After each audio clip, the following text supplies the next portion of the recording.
BJP TDP Janasena పొత్తుపై ఇవాళ clarity వస్తుందా? ఇదే ఇష్యూ ఇప్పుడు ఏపీ రాజకీయాల్లో హాట్ టాపిక్గా మారింది. ఇవాళ రాత్రి అమిత్ షా నడ్డాతో చంద్రబాబు సమావేశం కానున్నారు. అటు పవన్ కళ్యాణ్ కూడా ఢిల్లీ చేరుకోనున్నారు. ఇప్పటికే ఢిల్లీలో మకాం వేసిన ఏపీ బీజేపీ నేతలు హైకమాండ్ పెద్దలతో చర్చలు జరుపుతున్నారు. ఈ నెల 10న బీజేపీ సెంట్రల్ ఎలక్షన్ కమిటీ సమావేశం జరగనుంది. టీడీపీ జనసేన ఇప్పటికే తొలి జాబితా ప్రకటించి ఉమ్మడి ఎజెండాతో జనంలోకి వెళ్తున్నాయి. బీజేపీతో పొత్తు ఉంటుందని పదే పదే చెబుతోంది జనసేన. అయితే పొత్తులపై ఇప్పటి వరకు అధికారికంగా ఎటూ తేల్చలేదు బీజేపీ హైకమాండ్.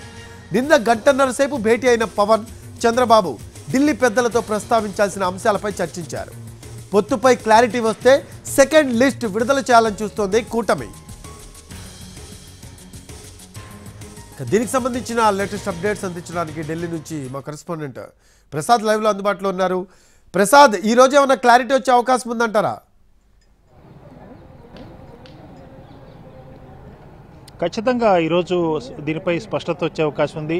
సీట్ల సర్దుబాటుకు సంబంధించి ఎన్డీఏ భాగస్వామ్య పక్షాలందరితో కూడా చకచక ఈ బీజేపీ సీట్ల సర్దుబాటుపై ఒక అవగాహనకు వస్తుంది. ఆ మేరకు అందరితో కూడా మాట్లాడడం జరిగింది. ఇటు బీజూ జనతాదళ్ కానీ ఒరిస్సా నుంచి, అదేవిధంగా బీహార్ నుంచి జేడీయూ కానీ ఇతరత్ర అనేకటువంటి ఇతర పార్టీలతో, స్థానికంగా ప్రాంతీయ పార్టీలు బలంగా ఉన్నటువంటి అన్ని రాష్ట్రాల్లో కూడా ఎన్డీఏ భాగస్వామ్య పక్షాలుగా ఉన్నటువంటి వారందరితో కూడా సీట్ల సర్దుబాటు చేసుకోవాలన్నదే బీజేపీ యొక్క ఆలోచన. ఆ మేరకు అందరితో కూడా మాట్లాడుతుంది.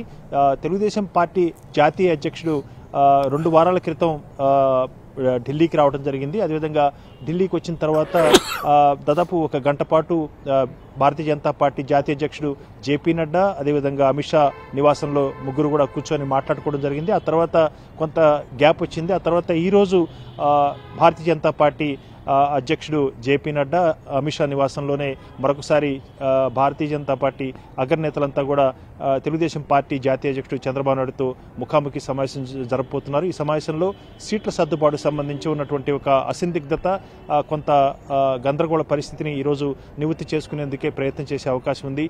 భారతీయ జనతా పార్టీ ఎక్కువ లోక్సభ స్థానాల్లో పోటీ చేయాలని చెప్పి కోరుతుంది. లోక్సభకు ఆంధ్రప్రదేశ్ నుంచి ప్రాతినిధ్యం లేక దశాబ్దం పైగానే ఉంది భారతీయ జనతా పార్టీ. కాబట్టి ప్రతి రాష్ట్రంలో కూడా ఈసారి 3వసారి మోడీ నేతృత్వంలో ప్రభుత్వం ఏర్పాటు చేయబోతున్నాము అని చాలా ఘంటాపదంగా చెబుతుంటే బీజేపీ అగ్రనాయకులంతా కూడా ఈసారి ప్రతి రాష్ట్రం నుంచి కూడా భారతీయ జనతా పార్టీ ప్రాతినిధ్యం వహించాలి లోక్సభకు అన్న ఉద్దేశంతోనే ఆంధ్రప్రదేశ్లో కూడా పాత ఎన్డీఏ భాగస్వామ్య పక్షం, పాత స్నేహితులైనటువంటి తెలుగుదేశం పార్టీతో మరొకసారి చేతులు కలిపి ఆ మేరకు కలిసి పోటీ చేయాలని చెప్పి ఆలోచిస్తుంది. ఆ మేరకు వీరందరూ కూడా ఈరోజు రాత్రి కలిసిన తర్వాత మా సీట్ల సర్దుబాటుపై ఒక స్పష్టత వచ్చే అవకాశం ఉంది. భారతీయ జనతా పార్టీ ఇప్పటి వరకు ఉన్నటువంటి భారతీయ జనతా పార్టీ వర్గాల నుంచి అందుతున్న సమాచారాన్ని బట్టి 9 లోక్సభ స్థానాల్లో పోటీ చేయాలని చెప్పి ఒక ప్రతిపాదన చేయబోతుంది. దాదాపు 10 నుంచి 15 అసెంబ్లీ స్థానాలు కోరుతుంది. అయితే దీనికి సంబంధించి తెలుగుదేశం పార్టీ కొన్ని అభ్యంతరాలు వ్యక్తం చేసింది. అయితే స్థానికంగా తమకున్నటువంటి బలాబలను ఆధారం చేసుకుని టికెట్లు కేటాయిస్తే ఉమ్మడిగా గెలిచే అవకాశం ఉంది. కాబట్టి దీనికి సంబంధించి కొన్ని ప్రతిపాదనలు కూడా తెలుగుదేశం పార్టీ చేయబోతుంది ఈరోజు.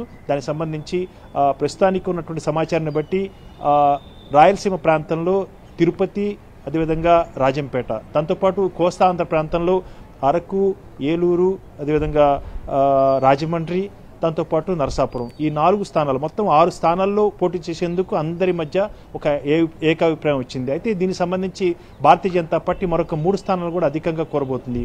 విజయవాడ, అదేవిధంగా వైజాగ్, విశాఖపట్నం, దాంతోపాటు హిందూపురం, ఈ 3 స్థానాల్లో కూడా తమకు పోటీ చేసేందుకు అవకాశం ఇవ్వాలని ఒక ప్రతిపాదన చేయబోతుంది. కాబట్టి ఈ సందిగ్ధతను ఈరోజు తొలగించుకొని ఆ మేరకు ఒక స్పష్టత వచ్చే అవకాశం ఉన్నట్టుగా తెలుస్తుంది. కాబట్టి ఈరోజు సమావేశం చాలా కీలకమైన సమావేశం.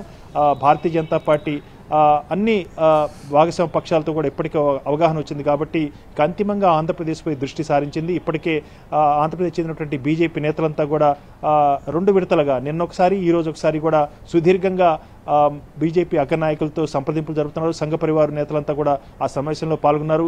ఏ స్థానం నుంచి ఎంతమంది ఆశావహులు ఉన్నారు, వాళ్ళలో ఉన్నటువంటి పొటెన్షియల్ క్యాండిడేట్స్ ఎవరు సమర్థవంతమైనటువంటి గెలుపు గుర్రాలు అన్న అంశంపై కూడా ఒక జాబితాను కూడా రూపొందించుకోవడం జరిగింది. ఇటు లోక్సభ స్థానాలు కానీ, ఇటు అసెంబ్లీ స్థానాలు కానీ. కాబట్టి ఆ జాబితా ఒకవైపు బీజేపీ చూస్తుంది, పరిశీలిస్తుంది.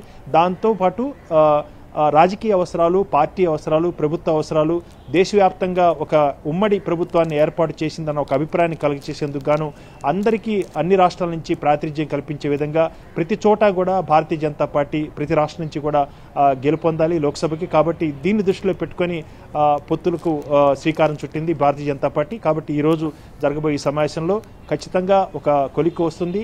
10వ తారీఖున Bharatiya Janata party central election committee కూడా సమావేశం కాబోతుంది. కాబట్టి రెండో విడతగా అభ్యర్థుల జాబితా కూడా ప్రకటించబోతుంది. ఈ నేపథ్యంలో ఏ స్థానాల్లో భారతీయ జనతా పార్టీ స్థానం పోటీ చేయాలన్న అంశంపై ఈరోజు స్పష్టత వచ్చే అవకాశం ఉంది. ఖచ్చితంగా 1-2 రోజుల్లో దీనిపై అధికారికంగా కూడా ప్రకటించే అవకాశం కూడా తెలుస్తుంది. కాబట్టి రేపు శివరాత్రి ఉంది కాబట్టి ఈ లోపుగానే ఈరోజే దీనిపై చర్చలు జరిపి ఒక నిర్ణయానికి రావాలని చెప్పి భారతీయ జనతా పార్టీ, తెలుగుదేశం పార్టీ పూర్తి స్థాయిలో ఒక నిర్ణయానికి వచ్చాయి. కాబట్టి ఈరోజు జరగబోయే ఈ కీలక సమావేశంలో ఖచ్చితంగా ఈ పొత్తులపై, సీట్ల సర్దుబాటుపై ఒక స్పష్టత వచ్చే అవకాశం ఉంది.